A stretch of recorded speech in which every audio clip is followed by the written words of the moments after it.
Panang tinuod mao nga gibanhaw si Kristo. Isip garantiya nga kadtong nangamatay banhawon usab.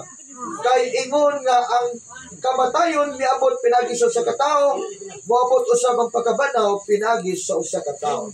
Kay ingon nga nangamatay ang tanan mga tawo tungod sa ilang pagkayusa kang adan.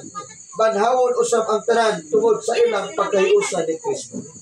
So makaigsunan ang pangutanan nako karon. Ikaw ba karon nahiusa ni Kristo? Si Kristo ba imong gitagaag luna sa imong kasing-kasing? Naa ba kay relasyon kaniya? Nagsugid ba ka sa pangalan ni Kristo? Hinumdumi nga sumala sa itong ibasa, kitang tanan kaniadto nahiusa kang adan. Muna hinungdan nga kitang tanan nakapanunod sa sala. O walay taong himpit, walay taong walay sa, kitang tanan makasasala. Roma 3:23, ang tanan nakasala o nahilayo. So ikaw o ako, kitang tanan na ay mga kapakyasan. Naatay kakulangon, naatay mga sala di atubangan sa Dios. Muna'y rason nga si Kristo miabot, o si Kristo ang mihural, namatay, gilubong na banhaw.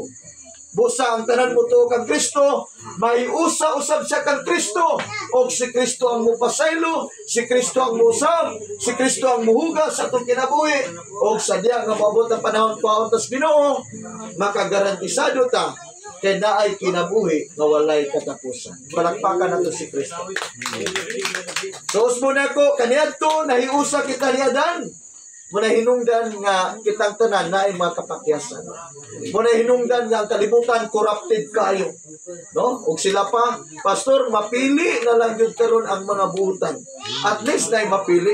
Usa na ka nga mapili. Amen. Amen. Di ba na to? Usa na kang mapili na to.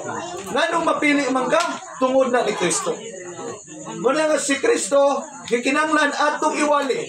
Kay si Kristo lang ang makahimo nimong matarong. Matanon ba ka? Ang pinaedad nimo, senior citizen na ba ka? As long as makahimo ka sa pag-ila sa Ginoo. As long as makahimo pa ka sa paghinulsol. As long as makahimo pa ka sa pagpangalagad. Karon ang panahon, buhaton nimo ang pagpangalagad. Kay sumala sa kung gingon ka ganina, kung mapugan pa lang ang kamatayon, kitang tanan, maglumba o pugong. Pero kaya kamatayon mo abot man yun, hindi pa yun magsama. Amen? Ang kamatayon, mura, yun ang Bible, mura ni kawatan. Kinsa ba'y kawatan manangid daan ng mangawat sa simong balay? Wa man gi kawatan manangid. Kung manangid, hagas bago ka musugot. Di ba? Kinsa bagoy musugot nga pananghiran kas kawatan kay kawatan kaunyag daghang kwarta. Wa gi musugot. So busa makaigsunan nga ang kamatayon ingon nga samas kawatan nga dili mananghid. Pwedeng moabot niya ang kawatan o ang kamatayon, dili ni magpili og edad. Kadi sa kung moabot nimo suanso kay bata pa ka, walay gipili. Sama sa mga trahedya o kamatayon nga tumiging semana mo gyud nagian na mo dia sa tambo. 5 kasakinan nga nagkarambula. Intaon kinsa gyud magdawom katong usa sa Royal Panda nga mag-deliver og pagkaon o sa tuyang gi-deliver niya sa kalit apod panda. Kinsa gyud magdaw. So dili ka pangantihan ng kinabuhi. So makaigsunan na akong pagdasig karon samtang hinsog pata buhi pata siguraduho nato na si Kristo Jesus mo atong Ginoo. Amen. Amen. Atong giilang atong manuluwas. Wa lain si Kristo ang atong manuluwas. Kay siya ang mihural para nimo. Siyang namatay o siya ang gilubong o siyang nabanhaw. Busa ikaw ako mutuo kanya, midawat kanya, garantisado. Kung maabot man ka nato ang kamatayon, makaingon ta, praise the Lord. Kay muadto na kog langit. Amen. Amen. Ibang ka angay mahadlok kay si Kristo nagpasalig naman. Nga ang mutuo ka nako bisan sa mamatay, banhawon siya. Amen. Mao na nindot ka paglaom. Busa sakit man alang nato, sige lang, part na sa kinabuhi, kinamantas kinabuhi sa pagkatao. Tawhanon nga kinaya.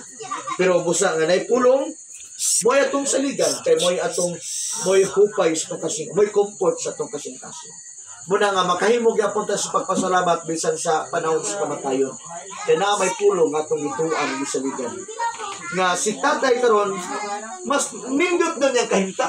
Amen. Ang realidad bitaw, si tatay karon mas nindot ang iyang kahimta kaysa ato kahimtang karon. Kita pwede tang grabing minatay hilak, pero siya dito labihan ng kalipay. Ngayon ano, giplastar o gipahiluna na siya sa Ginoo. Gitagaan na siya siyang reward dito. Amen? So, nilang kagabion, salamat sa naminaw, diya sa gawas ug sa sulod. Hinaot ko nga way na usig sa iyang pulong karon. Amen? Amen, amen. Kaya mao ni ang kinabuhi nato. Ang iyang pulong mo ang kinabuhi nato. So, mag-ambot ta, pwede tayong manindog. Mag-ambot.